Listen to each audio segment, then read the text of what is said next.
सुश्रुत में हम लोग नेक्स्ट चैप्टर पढ़ेंगे मूढ़ गर्भ निदान। मूढ़ गर्भ के बारे में विशेष रूप से यहाँ पे बताया है सुश्रुत में अलग चैप्टर में। और यूट्यूब पे जो लोग क्लासेस को कर रहे हैं चैनल को सब्सक्राइब कर लीजिए, जिससे आगे भी आपको नोटिफिकेशन मिलेगा अगर बेल आइकन को आप प्रेस कर देंगे। तो अगला चैप्टर है मूढ़ गर्भ निदान। इसमें अगर मूढ़ गर्भ की बात करते हैं तो सबसे पहले आपके दिमाग में एक बात आनी चाहिए कि कौन सी वायु यहाँ पे दूषित होगी। हमको पता है कि अपान वायु एक ऐसी वायु है जो मलमूत्र और गर्भ को प्रवृत्त कराने के लिए हम लोगों ने उसके कर्म पढ़े हुए हैं। तो अभी अपान वायु की बात आगे आएगी, लेकिन यहाँ पे देखिएगा कारण क्या क्या कुछ बताए हैं सुश्रुत में। श्लोक नंबर 3 में हम लोग देखेंगे ग्राम्य धर्म, हम लोग जानते हैं ग्राम्य धर्म के बारे में। फिर इसके बाद कुछ ऐसे वाहन जैसे तांगा है, रथ है, यान है, उस इन सभी की सवारी करना है ना। इन सभी वाहनों पे सवारी करने से, कठिन मार्ग पर चलने से, पाँव के फिसलने गिरने से, उधर पर चोट लग जाने से, इस तरीके से तमाम बातें बताई हैं। लेकिन जब इसके आगे आप थोड़ा सा देखेंगे, उत्कट बैठना हम लोगों ने पहले भी पढ़ा हुआ है, उत्कट बैठने से है ना, जहाँ पे गुदा और पाशरणी जो है एक साथ मिलती है, ऐसा हम लोगों ने पीछे भी पढ़ा हुआ है ना। और इसके बाद वाद को एग्रीवेट करने वाले कुछ कारण होंगे, जिनमें विशेष रूप से देखिए क्या होगा। यहाँ से हम लोग देखते हैं अभिघात, है ना। अगर अभिघात चोट लगने से भी आप देखिएगा वात की वृद्धि होगी कहीं ना कहीं, विषम शयन, है ना। और उपवास, जब हम उपवास करते हैं तो वहाँ भी कहीं ना कहीं वात की वृद्धि होती है। वेग धारण से, है ना। और रूक्ष कटु तिक्त ऐसे भोजन का सेवन करने से, ये सभी वात को बढ़ाने वाले हैं। इस श्लोक की बात कर रहा हूँ मैं। तो कुल मिला के यहाँ पे हम लोग देख रहे हैं कि वात को एग्रीवेट करने वाले कारण हैं। और इसके साथ ही साथ देखिएगा शोक, है ना। विषादो रोग वर्धना नाम हम लोग जानते हैं, शोक करने से भी यहाँ पे कारण बताया हुआ है। इसीलिए गर्भिणी को शोक नहीं करना चाहिए, है ना, प्रसन्नचित्त रहना चाहिए। तो शोक यहाँ पे कारण बताया है। और आगे थोड़ा सा बढ़ते हैं तो क्षार का अधिक सेवन, इसीलिए प्रेगनेंसी में क्षार एल्कलाइन चीज़ों का अधिक सेवन नहीं करना चाहिए। मरोड़ के साथ अतिसार होना, है ना, वमन विरेचन। और इसके साथ ही देखिएगा अजीर्ण, गर्भ गिराने वाले द्रव्यों का सेवन करना आदि कारणों से गर्भ अपने बंधन से छूट जाता है। ठीक है, बंधान विमुच्यते ऐसा शब्द आया हुआ है, यानी गर्भ जो अपने बंधन है उससे विमुक्त हो जाता है। और आगे कह रहे हैं जैसे कोई फल है, फल पे अगर आप पत्थर ढेला मारते हैं तो जैसे वो वृंद से टूट जाता है और फल नीचे गिर जाता है, वैसे ही इन आघातों से, इन कारणों से जो गर्भ है वह गर्भाशय से उसका जो संपर्क है वो छूट जाता है। यही यहाँ पे बताने का प्रयास किया गया है। आगे बढ़ा जाए, कुछ ऐसा खास था नहीं, कारण सभी ज़्यादा बात को बढ़ाने वाले हैं। और कुछ यान वगैरह के बारे में तो उसको देख लीजिएगा। अभी हमने आपको अपान वायु शुरुआत ही मैंने वहीं से की थी, देखिए यहाँ पे आया हुआ है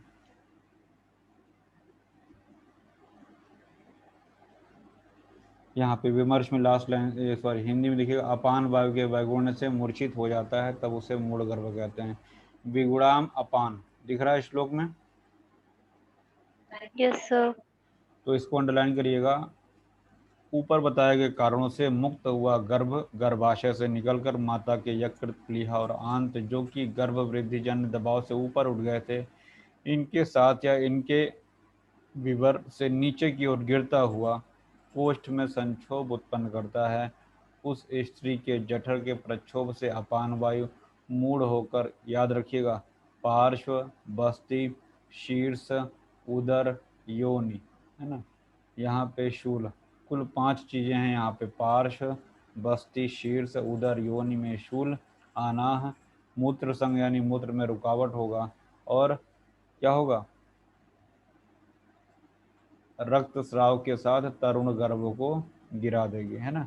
वही गर्भ कुछ काल बाद बढ़कर अनुचित तरीके से अवतरित होकर अपत्य पथ में आकर बाहर न निकले और अपान वायु के वैगुण्य से मूर्छित हो जाता है, तब उसे मूढ़ गर्भ कहते हैं। जब यूजी में पूछेगा तो आपको ये पूरा का पूरा पैराग्राफ मूढ़ गर्भ के बारे में, इसके पहले निदान लिखने होंगे जो अभी हम लोगों ने ऊपर पढ़ा। लक्षण के बारे में ये श्लोक विशेष रूप से है, और एक फ्लो डायग्राम बना दें, क्योंकि यूजी के लिए आपका मूढ़ गर्भ बड़े अच्छे से ये हो जाता है। ठीक है, इसके पहले अगर हम लोग बात करते हैं तो आ चतुर्थात ततो मासात प्रसवेद गर्भ विच्छित, ऐसा हम लोग पढ़ चुके हैं, है ना। 4 माह के पहले गर्भस्राव, उसके पश्चात गर्भपात कहते हैं, वो अलग चीज़ है। यहाँ पे मूढ़ गर्भ अलग कह रहे हैं। ठीक है, मूढ़ गर्भ मिथ्याक्षते ऐसा कुछ करके यहाँ पे आया है, तो अपान वायु विशेष रूप से याद रखिएगा। ये लक्षण क्या क्या उत्पन्न होते हैं इसको भी ध्यान रखना है हम लोग को। आगे बढ़ते हैं, ये इंपॉर्टेंट है, ये पूछा जाता है, मूढ़ गर्भ के भेद। ठीक है, आवाज आ रही सबको? Yes sir. तो सुश्रुत का पढ़ें। इससे पहले देखिएगा हमने लिख रखा है, हारीत ने दोषानुसार मूढ़ गर्भ के 7 भेद बताए हैं, दिख रहा होगा सबको।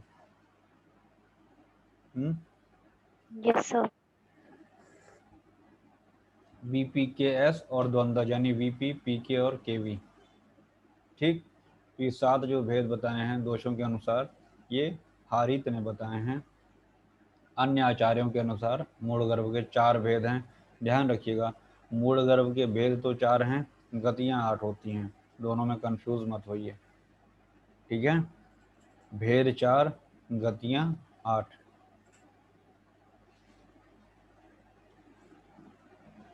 कीलक, प्रतिखुर, बीजक और परिघ, ये 4 जो है मूढ़ गर्भ के भेद हैं।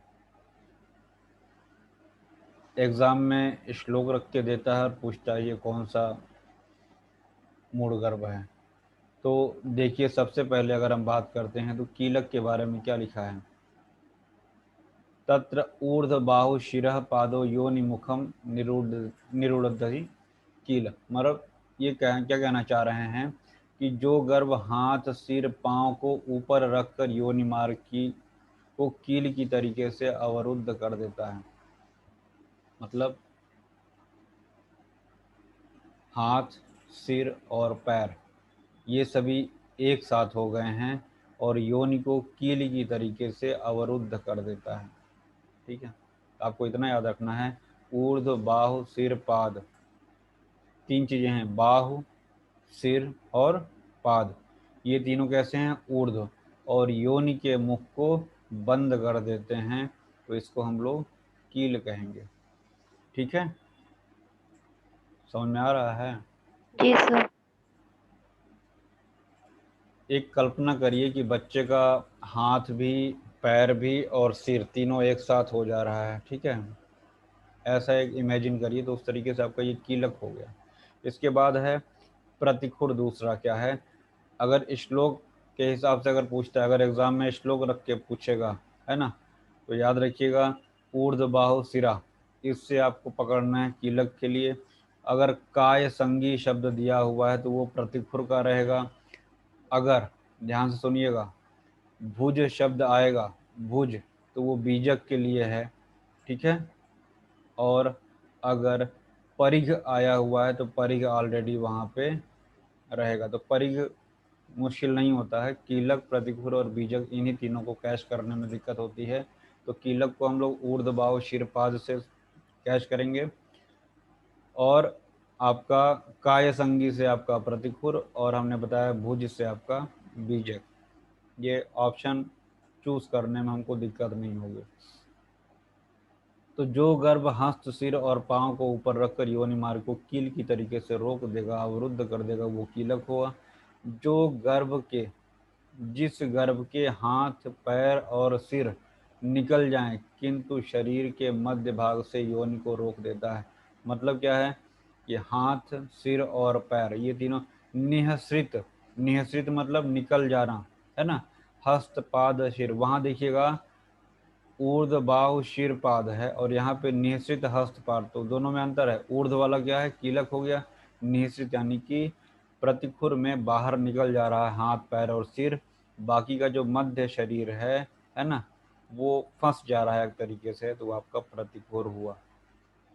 बीजक को हम यूं समझ सकते हैं एक सिर और निर्गच्छति एक शिरोभुजा, मतलब इमेजिन करिए सुपरमैन उड़ रहा है।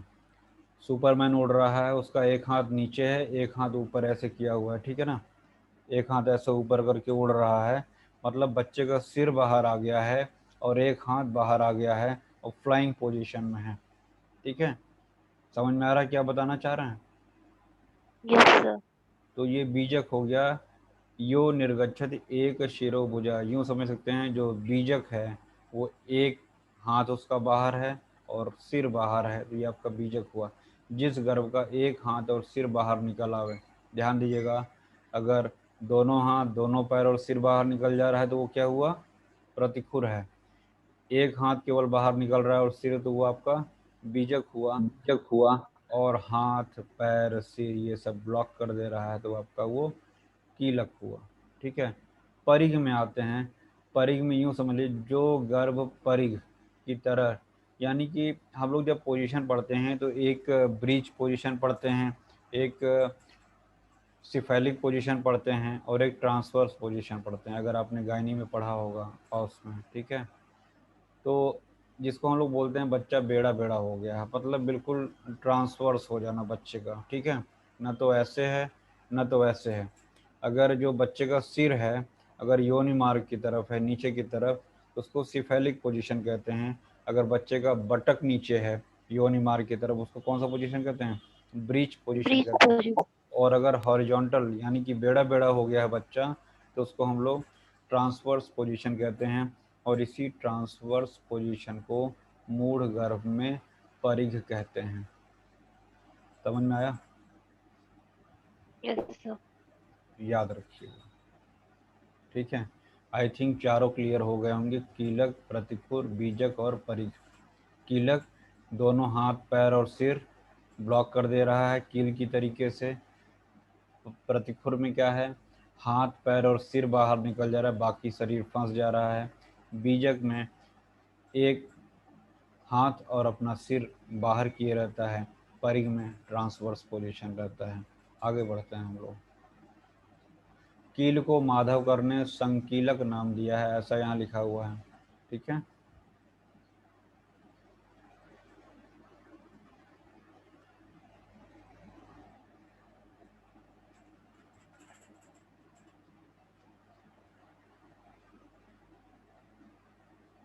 ध्यान दीजिएगा, माधव में अगर हम लोग देखें बीजक, अभी हम लोग पढ़ रहे थे बीजक जो है सुश्रुत में बोला है कि एक हाथ बाहर करके और सिर से बाहर निकलेगा। माधव में थोड़ा सा चेंज है, सिर बाहर निकलेगा और दोनों हाथ से उड़ेगा, है ना। जो बीजक है ऐसे करके बाहर निकल रहा है। क्लियर हुआ?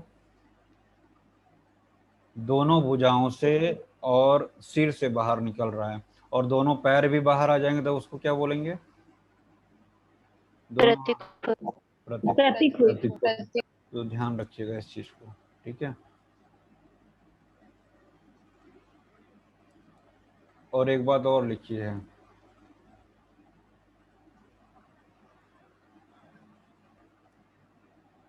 उपर्युक्त चतुर्विध भेद ठीक नहीं है, क्योंकि जब विगुण अपानवाद से पीड़ित वह गर्भ अपत्य मार्ग में अनेक प्रकार से जाता है तब संख्या की निश्चित नहीं रह सकती है। मतलब कहते हैं कि अपान वायु उसको रोटेट भी तो करता रहेगा, है ना। तो उसकी जो संख्या निश्चित, यहाँ पे बता दिया कि केवल 4 ही संख्या होगी, ये निश्चित नहीं है। समझ रहे हो कि नहीं? अपान वायु तो है ही, वो उसको रोटेट करता रहेगा गर्भ को, तो उसकी संख्या को हम निश्चित नहीं कर सकते हैं, ऐसा भी यहाँ पे इन्होंने बोल दिया है सुश्रुत में। आगे बढ़ते हैं। हमने हेडिंग सर डाला।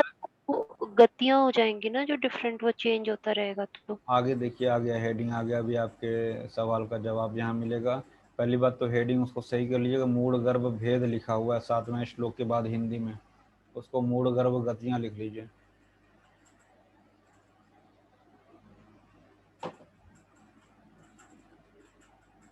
हो गया?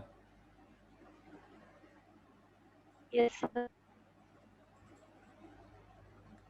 भेद और गतियाँ दोनों डिफरेंट हैं, लेकिन कहीं कहीं गतियों को पढ़ने पे भी हमको भेद का एहसास होता है। कैसे, आइए देखते हैं। कोई गर्भ दोनों टांग से योनिमुख में आता है। कोई गर्भ एक टांग को संकुचित करके एक ही टांग से योनिमुख में उतरता है। ध्यान दीजिएगा, एक आप डायग्रामेटिक प्रेजेंटेशन भी कर सकते हैं कि दोनों टांग मतलब कम्स विद बोथ लेग, है ना। फिर क्या है कि एक पैर को मोड़ लेगा, एक पैर बाहर, जैसे अभी हम लोगों ने एक हाथ को बाहर करके बताया था, क्या था वो, बीजक था। वैसे ही यहाँ पे इमेजिन करिए कि एक पैर बाहर है ना योनिमुख में। तीसरा क्या है, कोई गर्भ पैर से और शरीर को टेढ़ा करके स्फिक भाग से तिरछे रूप में आता है ना, तिर्यक।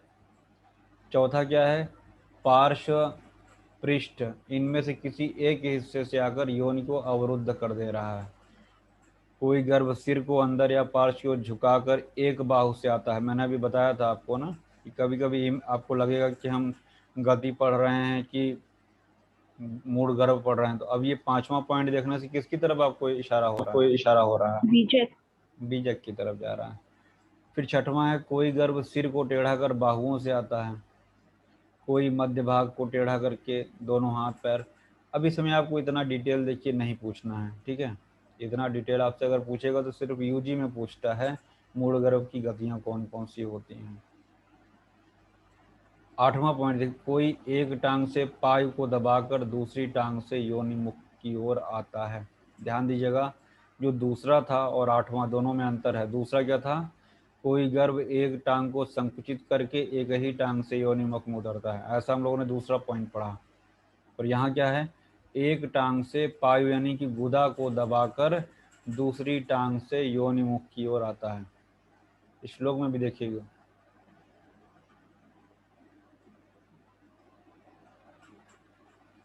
पायु शब्द आया होगा श्लोक में।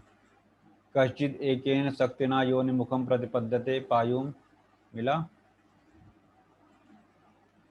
Yes sir. तो ये आपको अपने से मेहनत करना पड़ेगा, इसमें सर जी को कुछ नहीं बताना है, इसको आपको रटना है तो रटना है, ठीक है। देख लीजिएगा ये 8 गतियाँ। आगे बढ़ते हैं थोड़ा सा।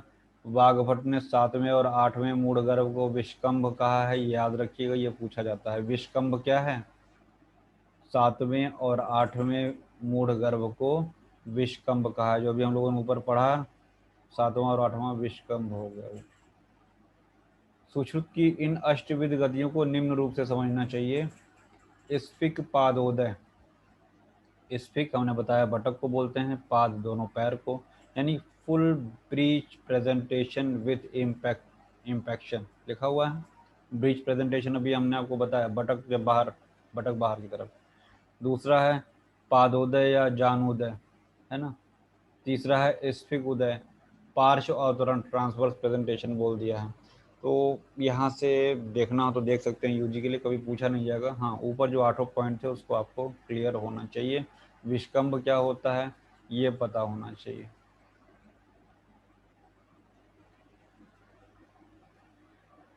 जितना हमने मार्क किया है, विष्कंभो नाम तो मूढ़ो शस्त्र धारण मरहत, ये इसको अंडरलाइन करिएगा। मूढ़ गर्भ की 3 गतियां संग्रह में बताई गई हैं, दिख रहा है ये भी पूछा गया है कई बार। विशेष मूढ़ गर्भ की विशेष 3 गतियां, इसको हम लिख सकते हैं याद करने के लिए। टून, टी फॉर तिर्यक, यू फॉर ऊर्ध्व और एन फॉर न्युब्ज। समझ में आया। संग्रह, संग्रह मूढ़ गर्भ की विशेष गतियां इसको बोलेंगे। वैसे गतियां 8 ही होती हैं, लेकिन अगर कभी पूछे विशेष गतियां कितनी होती हैं संग्रह के अनुसार, तो आंसर वो 3 लगेगा, तिर्यक, ऊर्ध्व और न्युब्ज।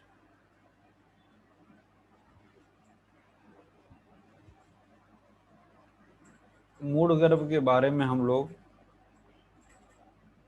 पता नहीं सुश्रुत सूत्र 33 अभी हम लोगों ने पढ़ा है कि नहीं पढ़ा है, वहां पे आया हुआ है। सुश्रुत सूत्र 33 में क्या आया है, ये हमने पेन से लिखा हुआ है।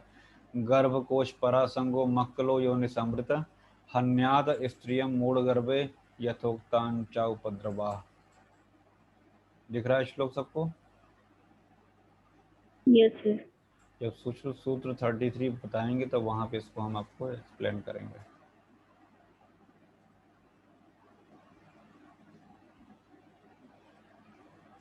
पूर्वोक्त 8 मूढ़ गर्भों के प्रकार में से अंतिम 2 प्रकार के असाध्य होते हैं।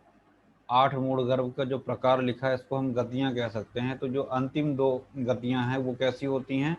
असाध्य होती हैं। तथा शेष में यदि स्त्री इंद्रियार्थ के ग्रहण करने में असमर्थ हो गई हो, आक्षेप, योनि भ्रंश, योनि संवरण, मक्कल, श्वासकाश और भ्रम के लक्षण हो, तो उनकी चिकित्सा नहीं करेंगे। ठीक है। ये त्याज्य मूढ़ गर्भ कौन कौन से होते हैं, असाध्य मूढ़ गर्भ कौन कौन से होते हैं, उसकी बात यहाँ पे हो रही है। तो जहाँ पे मक्कल यानी कि शूल बहुत ज़्यादा हो रहा है, श्वास का भ्रम हो रहा है, आक्षेप कन्वर्जन्स आ रहे हैं, योनि भ्रंश इसको क्या बोलेंगे, वेजाइनल प्रोलैप्स बोलते हैं, योनि संवरण है ना, बहुत ज़्यादा संकुचित हो जाना, तो ऐसी कंडीशन में चिकित्सा नहीं करेंगे। और जो लास्ट वाली जो 2 गतियाँ थी उसकी भी चिकित्सा नहीं करेंगे। ठीक है, बोलो। Yes sir. Yes sir. Hearing डाल लीजिए। असाध्य सर और वो अवारणीय अध्याय का जो श्लोक है मोस्ट मोस्ट मोस्ट इम्पोर्टेंट, वो भी पूछा गया है, लिख लीजिएगा अपनी बुक में, पीडीएफ आपके पास होगा। वही जो अभी हमने लिखा है ना, गर्भकोश अपरासंगो मक्कलो योनि संवृता, जो अभी हमने आपसे कहा लिख लीजिएगा, सब पका पकाया है, देख लीजिए, दिख रहा होगा। यस जी। असाध्य मूल गर्भ का लक्षण यहाँ पे बताया है मूल गर्भ वाले चैप्टर में।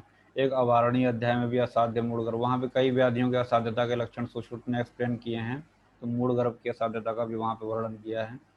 गर्भकोश अपरासंग, जहाँ पे अपरासंग हो जाएगा, मक्कल, योनि समृद्धि की, वही यही चीज़ें वहाँ भी है और यहाँ भी आया है। ठीक है ना। अन्याद स्त्रियम मूल गर्भे, इन सभी उपद्रवों के साथ जो मूल गर्भ हैं उनकी चिकित्सा नहीं करनी चाहिए, ऐसा वहाँ पे बताया है। आगे बढ़ते हैं हम लोग, ध्यान दीजिएगा हमारी बात। अभी तक हम लोग यहाँ पे मूढ़ गर्भ पढ़ रहे थे, ठीक है, अभी तक मूढ़ गर्भ पढ़ रहे थे, चैप्टर भी मूढ़ गर्भ है। इसी चैप्टर में सुश्रुत ने बताया है प्रसव के कारण कौन कौन से होते हैं। तो एक रेफरेंस आपको पता होना चाहिए कि प्रसव का कारण सुश्रुत ने कहाँ बताया है, तो मूढ़ गर्भ अध्याय में बताया है। तो देखिए 2 कारण होते हैं, हमने देखिए लिखा हुआ है सुश्रुत निदान 8, दिख रहा होगा आपको, दिख रहा है। जी सर। जनरली जब ऐसा क्वेश्चन पूछा जाता है तो हमारा दिमाग जाता है शारीर स्थान पे, है ना, क्योंकि शारीर स्थान में सारी बातें सुश्रुत ने बताई हैं। तो हमको जानना चाहिए कि निदान 8 में मूढ़ गर्भ के बारे में जहाँ पर वर्णन किया है वहीं पे प्रसव के कारण बताए हैं। 2 कारण हैं, काल के परिणाम से और स्वभाव से, 2 चीज़ें हैं। काल का परिणाम मतलब जो मासानुमासिक हम लोग पढ़ते हैं ना कि 9 महीने में, 10 महीने में, मोर देन 10 मंथ, है ना। एक काल के परिणाम से, समय के परिणाम से जो है गर्भ का प्रसव होता है। दूसरा एक स्वभाव होता है, उस स्वभाव से भी दोनों काल। देखिए हमने एक परिणाम पे, कालस्य परिणामेन पे नंबर 1 लिखा है, स्वभावेन पे हमने नंबर 2 लिखा हुआ है। जिस तरह समय के परिणाम से जो फल होता है पेड़ पे जब पक जाता है तो वो समय के प्रभाव से पका और अपने आप अलग हो जाता है उस पेड़ से और गिर जाता है, उसी प्रकार काल के परिणाम से तथा स्वभाव से गर्भाशय गर्भ अपने बंधनों से पृथक होकर जन्म ग्रहण करता है। ठीक है। Yes sir. वाग्भट कहते हैं 3 मास पूर्ण होने से पूर्व गर्भ स्राव हो जाए तो गर्भ नहीं रुकता, क्योंकि गर्भ में सार भाग उत्पन्न नहीं होता। तो ऐसा नोट कर लीजिएगा, हमने किया है। तो चतुर्थात् तो मांसात प्रसवेद गर्भ विच्युति, ऐसा हम लोग पढ़ते हैं, है ना, गर्भस्राव गर्भपात के बारे में। तो गर्भ विच्युत यहाँ भी बताया हुआ है। जिस प्रकार कृमिवात और आघात, ध्यान दीजिएगा, गर्भ विच्युति के 3 कारण बताए हैं सुश्रुत ने। और ये जो श्लोक हम लोग को पढ़ा हुआ है, रटा हुआ है गर्भस्राव और गर्भपात का, वो यहीं पे मूढ़ गर्भ वाले चैप्टर में। अब आप समझ सकते हैं कितना इंपॉर्टेंट चैप्टर है। 12वां श्लोक मुझे लगता है सब ने कहीं न कहीं देखा होगा इसको।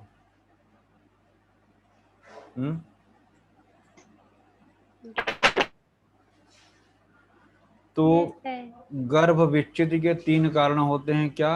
कृमि, वात और आघात या अभिघात। तो कृमि, वात, अभिघात ये 3 कारण होते हैं गर्भ के विच्छेद के, है ना।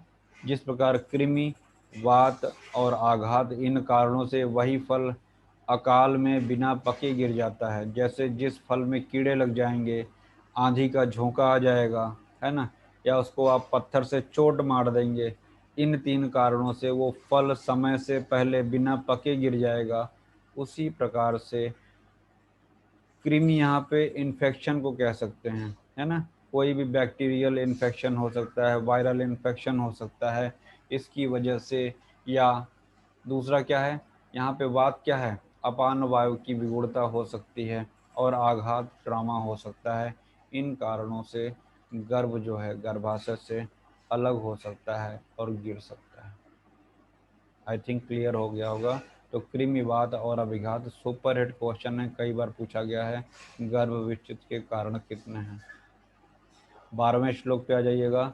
आ चतुर्था ततो मासात प्रसवेद गर्भ विच्छति, यानी कि चौथे मास तक अगर गर्भ नष्ट हो रहा है तो उसको क्या बोलते हैं? गर्भ विच्छति या गर्भस्राव, है ना। अगर गर्भ विच्छेद में दोनों आ जाता है, अगर चौथे मास तक गर्भ विच्छेद हो रहा है तो उसको गर्भस्राव कहेंगे, और चौथे महीने के बाद उसको गर्भपात की संज्ञा देंगे, है ना। तथा स्थिर शरीरस्य पातः, मतलब उसके बाद 5वें 6वें महीने में स्थिर शरीर के नष्ट होने को हम जानते हैं कि हस्त पाद ये जो पिंडक बन जाते हैं वो 5वें महीने से बनना शुरू होता है। तो जब ये निर्माण हो जाता है तब उसको गर्भपात की संज्ञा देते हैं। ठीक। भाव प्रकाश में गर्भस्राव 3 माह तक बताया है, ये भी आपको याद रखना है। भोज 3 माह तक गर्भस्राव मानते हैं और भाव प्रकाश भी। असाध्य मूढ़ गर्भ का लक्षण क्या है? अभी हम लोगों ने ऊपर पढ़ा है, फिर वैसा ही फिर यहाँ पे दे दिए हैं, हालांकि दोनों श्लोक साथ साथ होना चाहिए था। जो स्त्री, ध्यान दीजिएगा बहुत इंपॉर्टेंट है, जो स्त्री सिर को अधिक हिलाती हो या पटकती हो, हस्तपाद आदि अंग शीतल हो गए हों, बेहोश होने से, स्वांग रक्षण में असमर्थ होने से, कभी कभी होता है, ध्यान दीजिएगा हमारी बात को, और बहुत क्लियरली आप समझ जाएंगे हम क्या कहना चाह रहे हैं।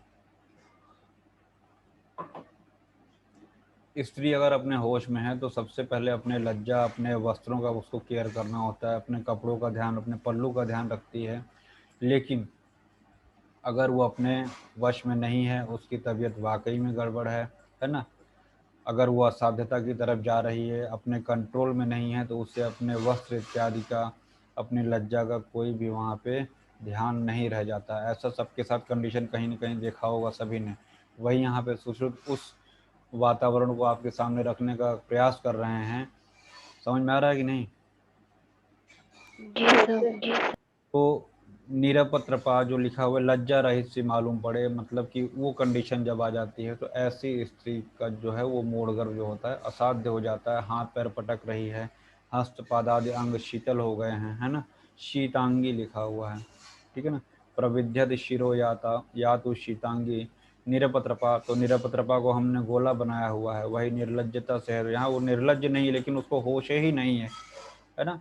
और सिराएं नीली जैसे पड़ रही हैं, है ना, धमनियाँ नीली पड़ रही हैं, और वह गर्भ को मार डालती है, तब वह मृत बालक उसको मार डालता है। ठीक है, ये क्वेश्चन आया हुआ है, ध्यान दीजिएगा। अगला मोस्ट इंपॉर्टेंट, अंतर मृत गर्भ का लक्षण, इंट्रायूट्राइन डेथ जिसको हम लोग बोलते हैं। जब कौमार वृत्त पढ़ा रहे तो वहाँ भी बताया था हमने, याद आ रहा है कुछ? जी सर, और बताया वहीं था। पे हमने सुश्रुत वाला भी श्लोक जो ऊपर भी आ चतुर्थार्थ तो मासाद आया है, वहीं पे बताया था। जब वहाँ पे प्रसव पूर्व, प्रसवकालीन गर्भ व्यापद हम लोग पढ़ रहे थे कौमार व्रत में, तो वहीं पे आया था ये सब। और ये 14वां श्लोक भी अंतर्मृत गर्भ के लक्षण भी वहाँ पे आया था। गर्भ क्या है? अस्पंदनम, गर्भ का स्पंदन नहीं होगा।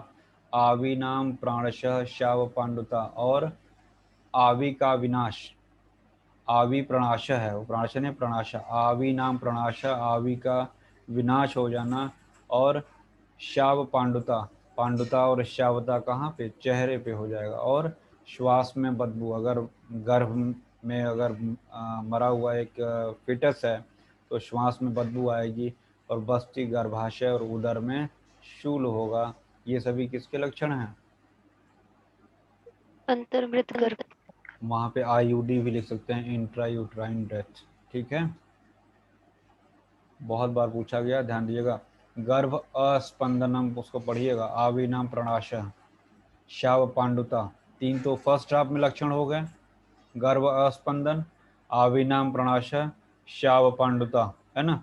और उच्छ्वास पूतित्वम, उच्छ्वास पूतित्व मतलब श्वास में बदबू आना, गंध आना। और शूलम, यहाँ पे कहाँ कहाँ शूल होता है ये नहीं बताया, वो तो हिंदी में टीकाकार ने अपने से गर्भाशय, उदर और बस्ती बोल दिया है, लेकिन इस श्लोक में कहीं पे नहीं आया। इस श्लोक में सिर्फ और सिर्फ शूल शब्द आया हुआ है। ठीक है, यस सर। Yes sir. याद रखिएगा इसको, है ना। आगे बढ़ते हैं हम लोग। चरक में भी अंतर्मृत गर्भ का लक्षण बताया है। शूनो बस्तिर्वाततः उत्क्षिप्यंत इवांगानि मूत्र बस्तिश्च विद्यते। इन्होंने बता दिया है कि बस्ती में किस तरीके से वेदना होती है, वहाँ पे बताया है। जब शारीर पढ़ेंगे तो वहाँ पे बताएंगे। ठीक है, आगे बढ़ते हैं। गर्भ मृत्यु कारण। गर्भ मृत्यु का कारण क्या होता है ना। अभी हम लोगों ने अंतर्मृत गर्भ का लक्षण तो पढ़ लिया, लेकिन क्यों मृत हो जाता है, तो अभी स्टार्टिंग में जब हम लोग मूल गर्भ के कारण पढ़ रहे हैं तो वहाँ पे शोक आया था, आया था। Yes sir. तो माता के शोक आदि मानसिक आघात से अधिक पीड़ित था, माता के ज्वर आदि रोगों से, है ना। अन्य व्याधियां अगर हैं तो उनके कारण भी गर्भ कुछ में ही मर जाता है। तो मुख्य रूप से मानसिक, याद रखिएगा, मानसिक कारणों से या आघात से, अभिघात आया हुआ है, आगंतुक, है ना। मानसिक आगंतुक कारणों से जो है गर्भ मृत्यु को प्राप्त हो जाता है। ये जो 16वां श्लोक है, 16वां श्लोक, इसको मेरे ख्याल से यहीं पे होना चाहिए था, यहाँ पे जहाँ पे ये 13वां श्लोक है ना, ये श्लोक देख रहे हैं। हम्म, यस सर। इसको पढ़िए और इसी के साथ फिर ये वाला श्लोक पढ़िए जो हम बताने जा रहे हैं, तब आपको ज़्यादा क्लियर समझ में आएगा। ये बस्त मार विपन्नायाः कुक्षि प्रस्पंदते यदि, मतलब गला घोटकर मारे हुए बकरे के समान मारी हुई स्त्री की कुक्ष यदि स्पंद कर रही हो, यानी कि अब मुझे नहीं पता, मैंने कभी नहीं देखा न, तो मैंने देखा, हाँ दूर से देखा है, जब बकरे का गला काट देते हैं तो वो थोड़ा बहुत आवाज़ आती, मैंने दूर से सुना है। लेकिन यहाँ पे कह रहे हैं कि जैसे किसी बकरे को गला घोट के मारिए तो उसकी कुक्षी स्पंदन जैसे होता है, कुछ इस तरीके से यहाँ बताने का। उसी प्रकार से यदि स्त्री की कुक्षी में स्पंदन हो रहा है तो उसी समय तत्काल उस कुक्षी का पाटन करके, यानी कि सीजर करके बच्चे को तुरंत निकाल लेना चाहिए। मतलब माता अगर जा रही है तो कम से कम बच्चे को तो बचा लिया जाए। नहीं समझ में आया आ गया आया सर। सर। आ गया सर। तो ध्यान रखिएगा इस चीज़ को। अब इसके बाद हम लोग पढ़ेंगे मूल गर्भ की चिकित्सा।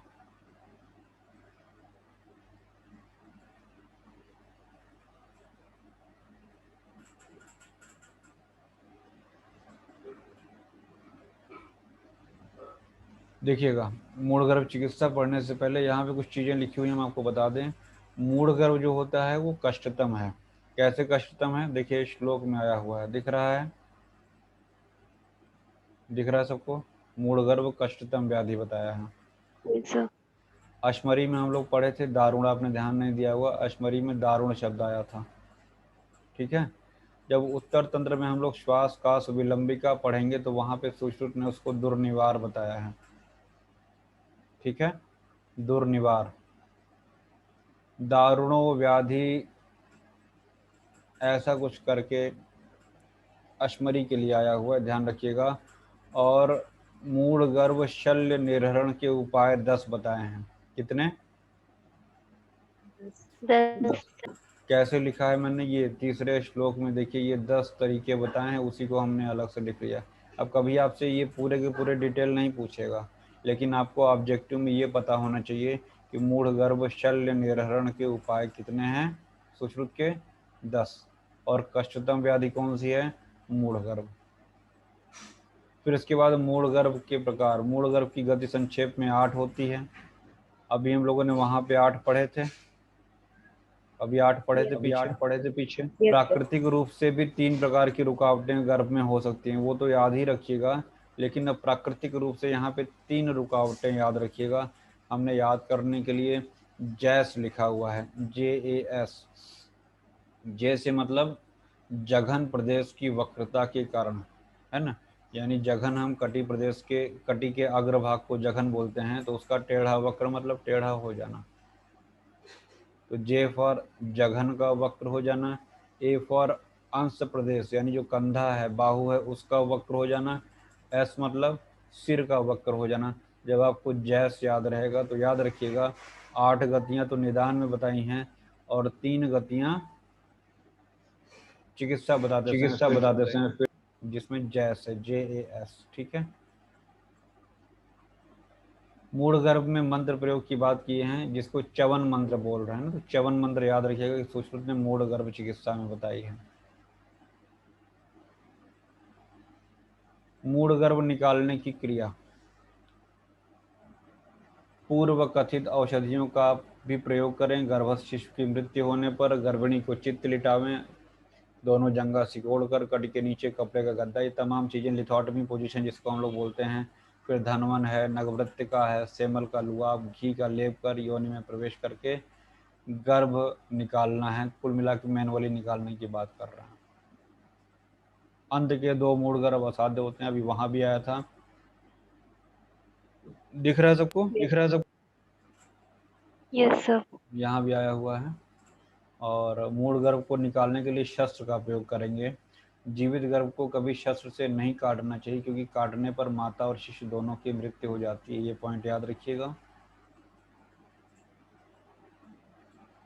हाँ, ये इम्पोर्टेंट है, ध्यान दीजिएगा, पूछा गया, कई बार पूछा गया है। स्त्री को आश्वस्त करके मंडलाग्र या अंगुली शस्त्र, तो याद रखिएगा MAS, क्या हमने बोला, मास।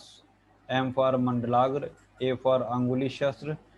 इनसे आपको MA से आपको गर्भ के सिर को फाड़े और सिर तथा कपालास्थियों को बाहर, किससे, शंकु यंत्र खींचकर, शंकु यंत्र के द्वारा छाती या कक्षा को पकड़कर गर्भ को बाहर निकालना है। ध्यान दीजिएगा, मंडलाग्र और अंगुली से सिर को पकड़ना है, कपालास्थियों को बाहर निकालना है, MA से सिर को बाहर निकालना है और शंकु यंत्र से वक्ष इत्यादि को बाहर निकालना है।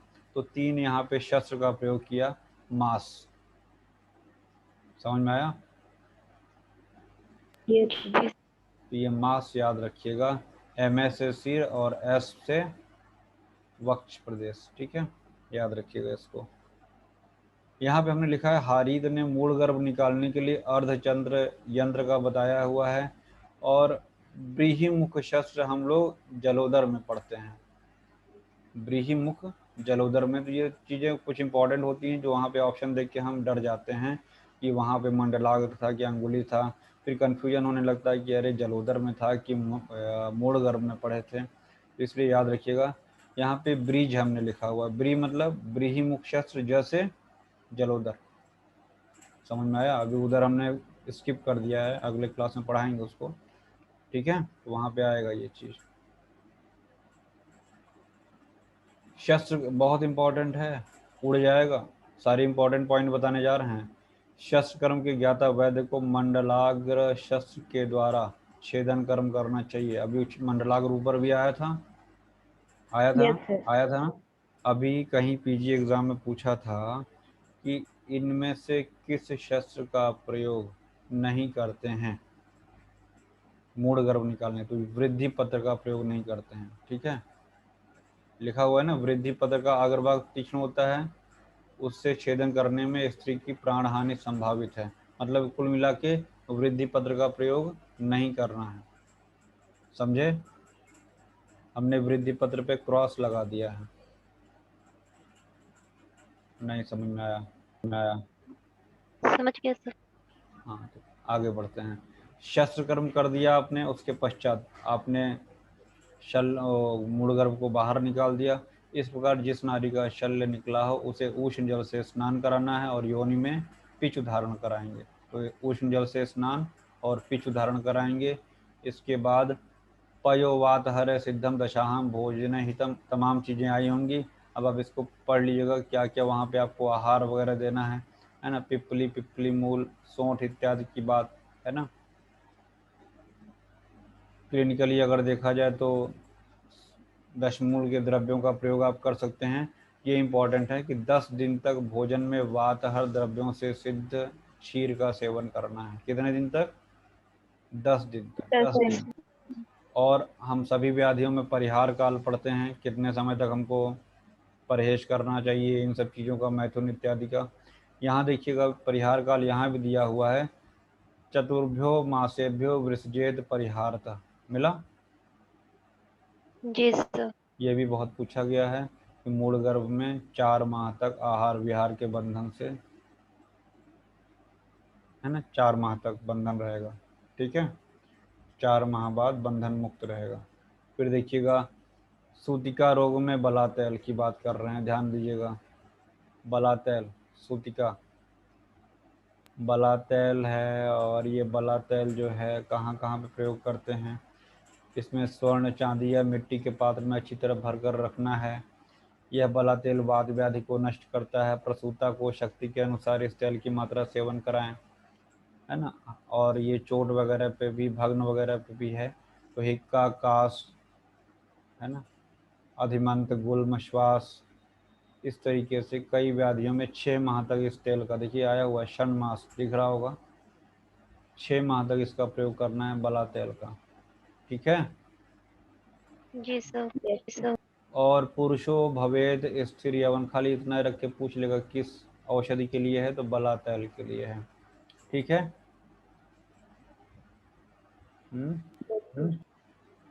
शतपाक बला तैल, ये भी याद रखिएगा। और इस तरीके से मूड गर्भ चिकित्सा समाप्त होती है। और अगला जो चैप्टर हम लोग पढ़ेंगे उधर निदान और चिकित्सा पढ़ेंगे अगली क्लास में। ठीक है, आज के लिए धन्यवाद।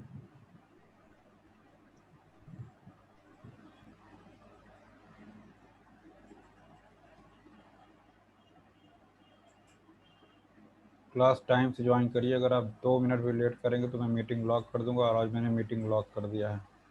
7 के ऊपर से मैंने ज्वाइन नहीं करने दिया किसी को। ठीक है,